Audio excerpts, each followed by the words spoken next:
सर्व विद्यार्थी मित्रांचं हार्दिक स्वागत। आजच्या लेक्चरमध्ये आपण भारतीय राज्यघटना ह्या टॉपिकवरती काही संभाव्य प्रश्न होते स्पर्धा परीक्षेच्या दृष्टिकोनातून अत्यंत महत्त्वाचे राहतील। तरी सर्वांना विनंती करेल व्हिडिओला शेवटपर्यंत बघा। लेक्चर आवडल्यास लाईक शेअर आणि सबस्क्राइब करा। मित्रांनो आजचा टॉपिक राहणार भारतीय राज्यघटना। याच्यावरचे मित्रांनो 3 भाग झालेले आहेत, हा भाग 4था सुरू आहे।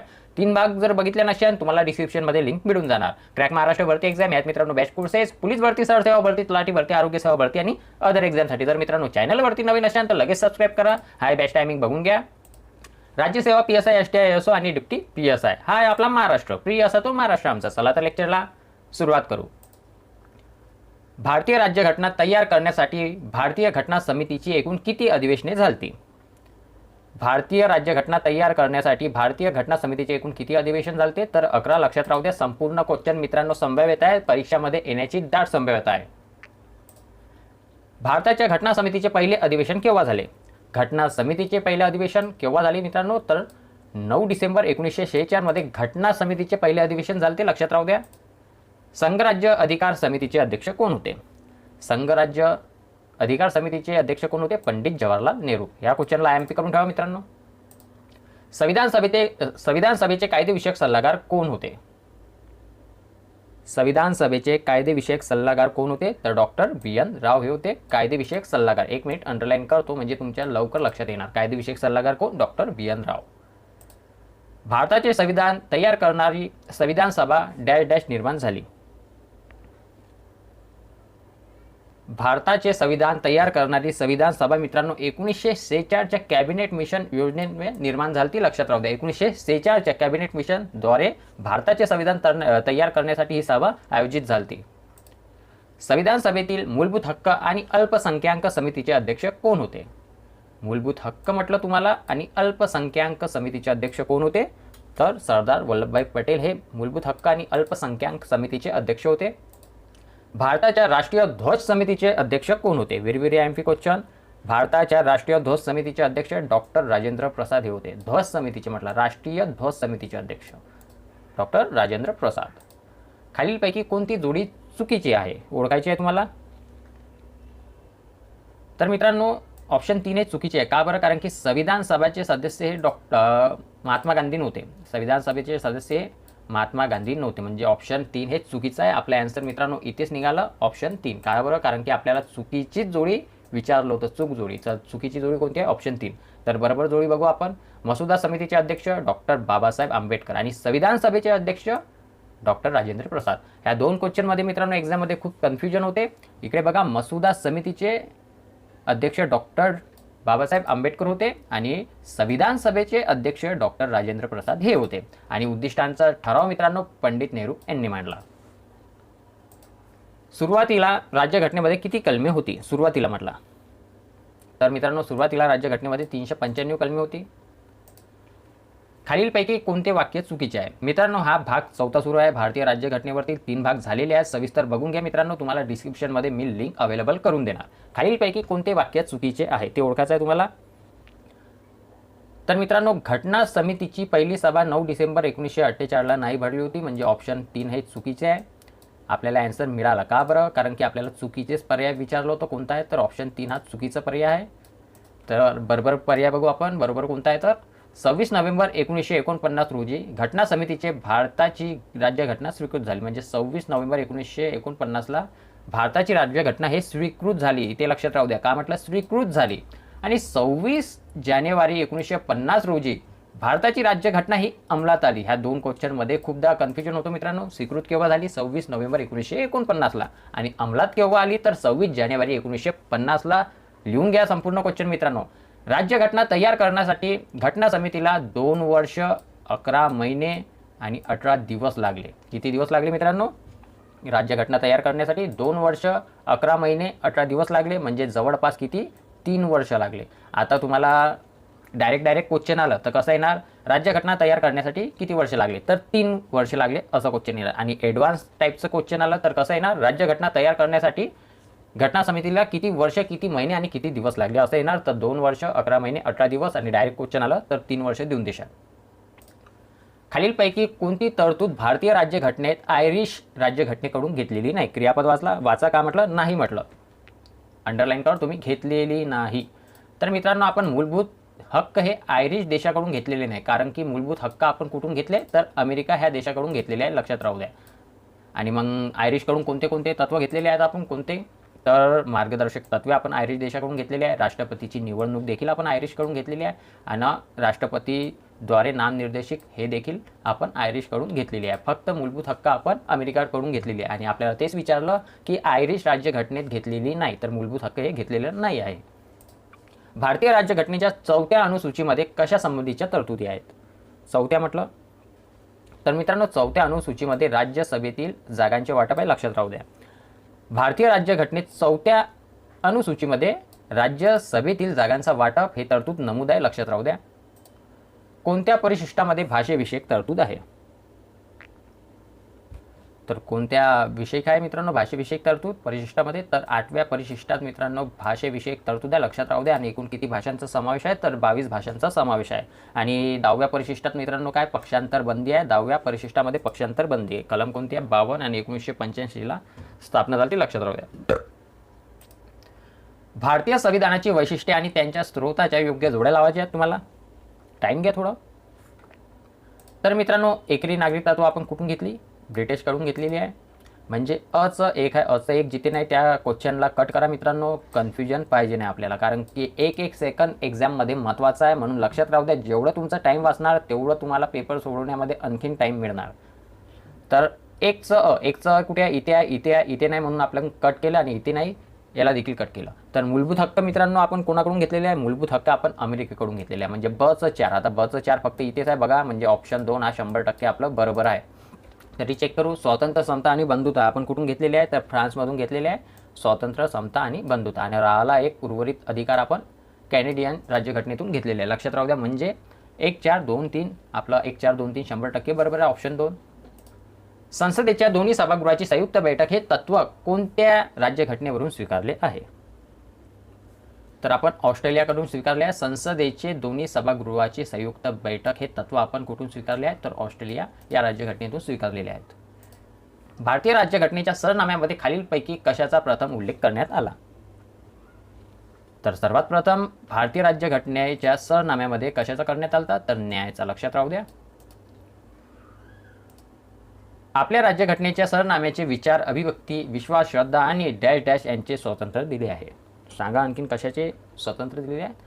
विचार, अभिव्यक्ती, विश्वास, श्रद्धा आणि उपासना यांचे स्वातंत्र्य आपल्या राज्यघटनेत दिलेले आहे, लक्षात राहू द्या. घटना समितीने भारतीय राज्यघटनेत उद्देश पत्रिकालाच मित्रांनो प्रस्तावना देखील म्हणतात, लक्षात राहू द्या. ऑप्शनमध्ये तुम्हाला क्वेश्चनमध्ये उद्देश पत्रिकेच्या जागी प्रस्तावना देखील येऊ शकते, म्हणून लक्षात राहू द्या की घटना समितीने भारतीय राज्यघटनेत उद्देश पत्रिका ही कल्पना कोणत्या देशाकडून घेतलेली आहे? इथे उचलली झालं मित्रांनो, उचलली नाही, घेतलेली आहे असं पाहिजे. कोणत्या देशाकडून घेतलेली आहे? आपण USA या देशाकडून आपण मित्रांनो प्रस्तावना म्हणजेच उद्देश पत्रिका घेतलेली आहे. भारतीय राज्यघटनेच्या उद्देश पत्रिकामध्ये धर्मनिरपेक्ष आणि समाजवादी या शब्दांचा समावेश 1976च्या कोणत्या घटना दुरुस्तीनुसार करण्यात आला?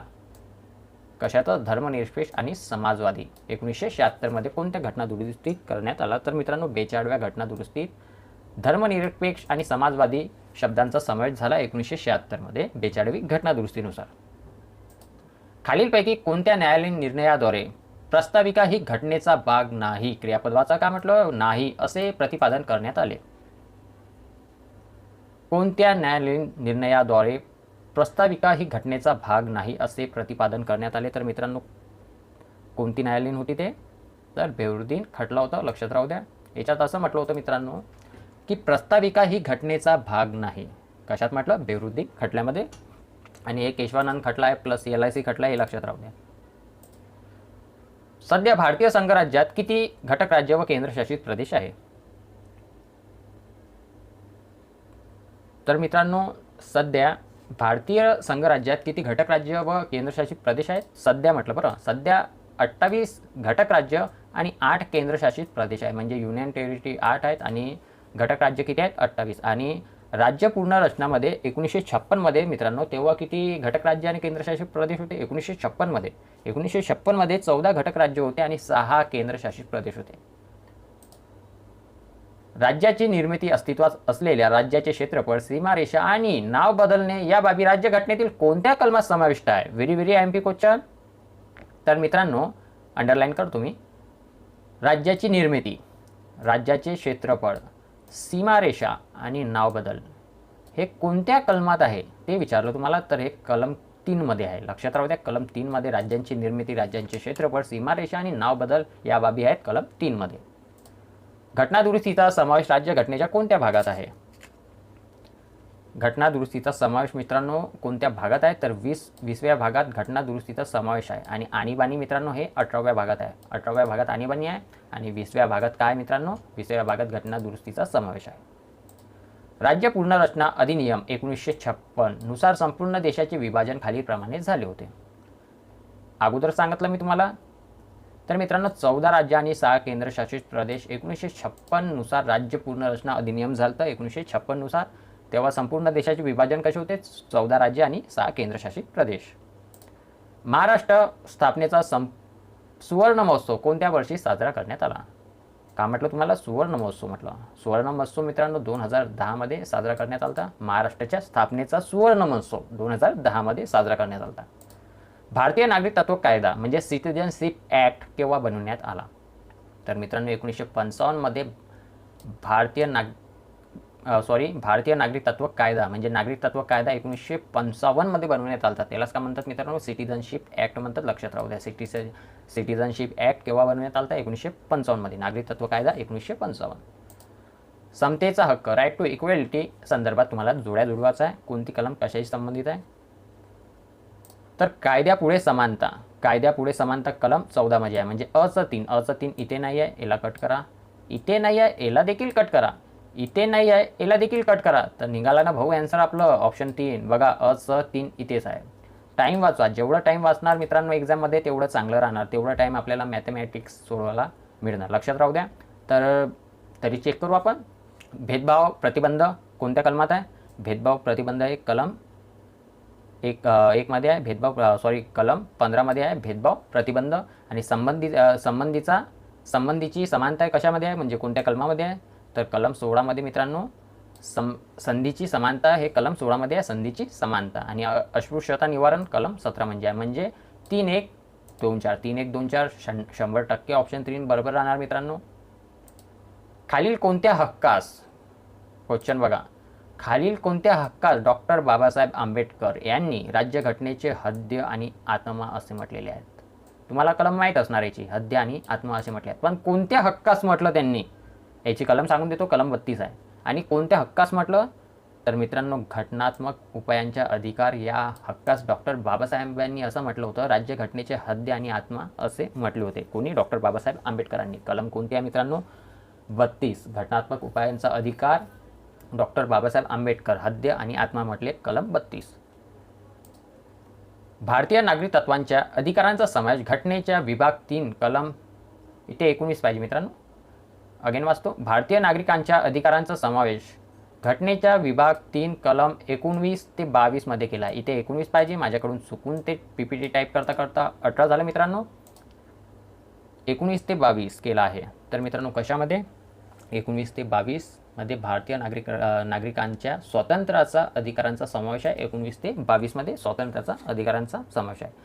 आणि मित्रांनो समतेचा कशामध्ये आहे? समतेचा 14 ते 18 मध्ये समावेश केलेला आहे. लक्षात राहू द्या. आणि 23 ते 24 मध्ये मित्रांनो शोषणचा समावेश केलेला आहे. 25 ते 28 मध्ये धार्मिकचा, 29 ते 30 मध्ये संस्कृतीचा आणि 32 मध्ये घटना दुरुस्तीचा. लक्षात राहू द्या. भारतीय राज्यघटनेचे कलम 51 कशाशी संबंधित आहे? 51 म्हटलं तुम्हाला तर मूलभूत कर्तव्यांशी संबंधित आहे. 51 ही कलम कशाशी संबंधित आहे? तर मूलभूत कर्तव्यांशी संबंधित आहे. आणि कोणत्या घटना दुरुस्तीमध्ये आहे? तर मित्रांनो 81 घटना दुरुस्तीमध्ये याची नमूद आहे मूलभूत कर्तव्यांची. आणि कलम 51. मूलभूत अधिकारातील खाजगीपणाचा अधिकार, राईट टू प्रायव्हसी कोणत्या कलमामध्ये समाविष्ट करण्यात आला? Right to privacy. इथे कलम म्हटलं, कलम नाही पाहिजे मित्रांनो. कशामध्ये समावेश करण्यात आला असं लक्षात राहू द्या. राईट टू प्रायव्हसीमध्ये म्हणजे खाजगीपणा आणि अधिकार. राईट टू प्रायव्हसी कशामध्ये समाविष्ट आहे? तर मित्रांनो मेनका गांधी खटला म्हणजे जीवनाचा आणि व्यक्तिगत स्वातंत्र्याचा अधिकार हे राईट टू प्रायव्हसीमध्ये आहे, लक्षात राहू द्या. शोषण विरुद्ध अधिकार भारतीय राज्यघटनेच्या कोणत्या अनुच्छेदामध्ये आहे? शोषण म्हटलं तुम्हाला, अंडरलाईन करतो मी. शोषणाविरुद्धचा अधिकार मित्रांनो हे 23 आणि 24 मध्ये आहे, लक्षात राहू द्या. भारतीय राज्यघटनेतील तरतुदीनुसार कोणताही समुदाय हा आधारावर अल्पसंख्याक म्हणजे मिनॉरिटी म्हणून घोषित करता येतो. कोणता आहे मित्रांनो? कोणता समुदाय आहे तो जो आधारावर अल्पसंख्याक म्हणून घोषित करता येतो? तर भाषा आणि धर्म, लक्षात राहू द्या. भाषा आणि धर्म. मूलभूत हक्कांच्या म्हणजे फंडामेंटल राईट्स संरक्षणाची जबाबदारी खालीलपैकी कोणावर असते? तर संरक्षणाची जबाबदारी हे मित्रांनो न्यायमंडळावर असते, न्यायमंडळावर. संरक्षणाची जबाबदारी न्यायमंडळ. भारतीय सेनेच्या मूलभूत अधिकारामध्ये फेरबदल करण्याचा संसदेचा अधिकार कोणत्या कलमामध्ये समाविष्ट आहे? संसदेचा अधिकार मित्रांनो 33व्या कलमामध्ये आहे संसदेचा अधिकार, लक्षात राहू द्या. एक मिनिट. मूलभूत अधिकारामध्ये फेरबदल करण्याचा संसदेचा अधिकार हा कोणत्या कलमामध्ये आहे? 33 कलमामध्ये आहे, लक्षात राहू द्या. खालीलपैकी कोणता हक्क हा भारतीय संविधानाच्या मूलभूत हक्कात नाही? कोणता हक्क हा भारतीय संविधानाच्या मूलभूत हक्कात नाही? तर कोणता हक्क आहे तो? मालमत्तेचा हक्क हा भारतीय संविधानाच्या मूलभूत हक्कात नाही. तर मूलभूत हक्कामध्ये कोणते कोणते अधिकार आहेत मग? तर समानतेचा, स्वातंत्र्याचा आणि धार्मिक स्वातंत्र्याचा. फक्त मालमत्तेचा नाही आहे, लक्षात राहू द्या. खालीलपैकी कोणत्या घटना दुरुस्तीद्वारे भारतीय राज्यघटनेतील कलम 45, एक मिनिट अंडरलाईन करतो, कलम 45 मधील विषयामध्ये बदल करण्यात आला? तर मित्रांनो कलम 45 मध्ये बदल हे 86व्या घटना दुरुस्ती संबंधित होते, लक्षात राहू द्या. म्हणजे कलम 45 मध्ये बदल हे कोणत्या घटना दुरुस्तीद्वारे करण्यात आले? तर 86वी घटना दुरुस्तीद्वारे कलम 45 मध्ये बदल झाला आणि 2002 मध्ये हा बदल झाला मित्रांनो. 2002 मध्ये बदल करण्यात आला याच्यात. भारतीय राज्यघटनेमध्ये आंतरराष्ट्रीय शांतता आणि सुरक्षा, आंतरराष्ट्रीय शांतता आणि सुरक्षा यांचा समावेश पुढीलपैकी कशात आहे? तर राज्यांची मार्गदर्शक तत्त्वे यांच्यामध्ये आहे मित्रांनो. कलम किती आहे? 51. म्हणजे 36 पासून सुरुवात होते तर 51 पर्यंत आहे. 36 ते 51 आंतरराष्ट्रीय शांतता आणि सुरक्षा, राज्यांची मार्गदर्शक तत्त्वे यांच्यामध्ये समाविष्ट आहे. कलम 36 ते 51. भारतीय संविधानाच्या कोणत्या कलमात समान नागरी कायद्याची तरतूद आहे? समान नागरी कायदा. तर समान नागरी कायदा मित्रांनो 44व्या कलमामध्ये आहे, लक्षात राहू द्या. कोणत्या घटना दुरुस्तीद्वारे मूलभूत कर्तव्यांचा म्हणजे फंडामेंटल ड्युटीज भारतीय राज्यघटनेत समावेश करण्यात आला? मूलभूत कर्तव्यांचा तर मित्रांनो 42व्या घटना दुरुस्तीद्वारे समावेश करण्यात आला, लक्षात राहू द्या. आणि 61व्या घटना दुरुस्तीमध्ये मित्रांनो ते 21 वरून 18 वय असं ह्या म्हणजे 21 वरून 18 वय, 18 वरून 21 वय, या 18 वरून 21 वय एकच आहे मित्रांनो. 61वी घटना दुरुस्तीमध्ये करण्यात आलं. आणि मित्रांनो घटना दुरुस्तीचा निर्णय हा राष्ट्रपतींवर बंधनकारक आहे, ते 24 मध्ये करण्यात आलं. आणि मूलभूत कर्तव्यांचं राज्यघटनेत समावेश मित्रांनो 42व्या घटना दुरुस्ती. भारतीय संविधानात 10 मूलभूत कर्तव्यांचा समावेश केव्हा करण्यात आला? तर मित्रांनो 10 मूलभूत कर्तव्यांचा समावेश 1976 मध्ये करण्यात आला. किती? 10 मूलभूत कर्तव्यांचा समावेश. भारतीय राज्यघटनेतील व्यक्तीच्या मूलभूत कर्तव्यांची तरतूद कोणत्या देशाच्या राज्यघटनेकडून घेतलेली आहे? राज्यघटनेतील व्यक्तीच्या मूलभूत कर्तव्यांची तरतूद कुठून घेतलेली आहे आपण? रशियाकडून, लक्षात राहू द्या. संपूर्ण क्वेश्चन मित्रांनो संभाव्यता आहे, परीक्षेमध्ये येण्याची दाट संभाव्यता आहे, म्हणून संपूर्ण राज्यघटनेवरचे लेक्चर बघा तुम्ही आणि सविस्तर क्वेश्चन लिहून काढा. भारतीय राज्यघटनेच्या कलम कितीमध्ये नागरिकांच्या मूलभूत कर्तव्यांचा उल्लेख केला आहे? नागरिकांचा मूलभूत कर्तव्यांचा उल्लेख 51 मध्ये 51 ह्या कलममध्ये केलेला आहे. भारतातील राष्ट्रपती पदांच्या निवडणुकाकरिता उमेदवारांचे नामांकन कडून सूचित केले जाते. तर मित्रांनो कमीत कमी निर्वाचित मंडळाचे 50 सदस्य हे मित्रांनो राष्ट्रपतींच्या पदांच्या निवडणुकीकरता निवडले जातात, लक्षात राहू द्या. कमीत कमी निर्वाचक मंडळाचे 50 सदस्य. राष्ट्रपती पदाच्या उमेदवाराला एकूण मताच्या किती मते न पडल्यास भरलेली अनामत रक्कम जप्त होते? क्वेश्चन सविस्तर वाचा. राष्ट्रपती पदाच्या उमेदवाराला एकूण मताच्या किती मते न पडल्यास, इथे बघा न पडल्यास भरलेली अनामत रक्कम जप्त होते? तर किती मित्रांनो? 1/6. 1/6 रक्कम हे जप्त होते. भारताचा राष्ट्रपती आपल्या राजीनाम्याचे पत्र कोणाला संबोधून देतो? तर कोणाला देतो? भारताचे उपराष्ट्रपतीला राष्ट्रपती आपल्या राजीनाम्याचे पत्र कोणाकडे देतात? राष्ट्रपती आपल्या राजीनाम्याचे पत्र कोणाकडे देतात? तर भारताचे उपराष्ट्रपती यांच्याकडे. भारताचे राष्ट्रपती म्हणून कोणाचा कालावधी सर्वात कमी होता? तर डॉक्टर झाकीर हुसेन यांचा कालावधी सर्वात कमी होता भारताचे राष्ट्रपती म्हणून. कोणाचा कालावधी कमी होता? डॉक्टर झाकीर हुसेन. हा लास्ट क्वेश्चन आहे मित्रांनो. खालीलपैकी कोणाची भारतीय राष्ट्रपतीकडून नेमणूक केली जात नाही? जात नाही म्हटलं. खालीलपैकी कोणाची भारतीय राष्ट्रपतीकडून नेमणूक केली जात नाही? तर कोणाची केली नाही जात मित्रांनो? लोकसभा सभापतीची केली नाही जात. कारण की मित्रांनो लोकसभा सभापतीची नेमणूक कोण करतात? संसद करते. आणि ते आपल्याला राष्ट्रपतीच्या बारेत विचारलं तर म्हणून ऑप्शन 1 हा मित्रांनो चुकीचा आहे. कारण की आपल्याला विचारलं केली जात नाही. हाच आहे, लोकसभा सभापतीची केली नाही जात. कारण की लोकसभा सभापतीची संसद म्हणून नेमणूक केली जाते. तर अशा तरीकेने मित्रांनो आजचं लेक्चर इथेच समाप्त करू. जर तुम्हाला लेक्चर आवडला असेल लाईक करा, शेअर करा आणि सबस्क्राईब करा. थँक्यू.